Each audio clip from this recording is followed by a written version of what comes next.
व्यास म्हटले मी सांगेल तुम्ही लिहायचं, पण मी जे सांगेल ते तुम्ही समजून लिहायचं. मग गणपती बाप्पा लिहिता लिहिता माथा गरम होता, खोपडी गरम होत होती गणपतीची, गणपतीचं अंग तापलं. आता काय करावं, नियमताय उठायचं कोणीच नाही. मग काय केलं, तिथं मातीत पाणी टाकलं आणि गणपतीच्या अंगाला लेप लावला. गणपती बाप्पा तापले का अंगाला माती लावायची, त्याच्यावर लेप लावायचं. असं करता करता 10 दिवस पुरलं हे काम.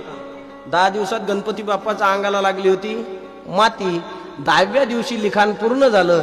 गणपती बाप्पा उचलले आणि पाण्यात बुडवले. तेव्हापासून गणपती बसवण्याची प्रथा सुरू झाली. त्याचं मेन बेसिक कारण हे आहे, तो काय गणपतीचा जन्म नाही, गणपतीचा जन्म माघ महिन्याच्या चतुर्थीला आहे. माघ महिन्याच्या चतुर्थीला गणपती. मग हा बसवतात का, ते महाभारत लिहिलं त्यावेळेला गणपतीचं अंग तापलं होतं म्हणून त्याला पाण्यात टाकलं होतं.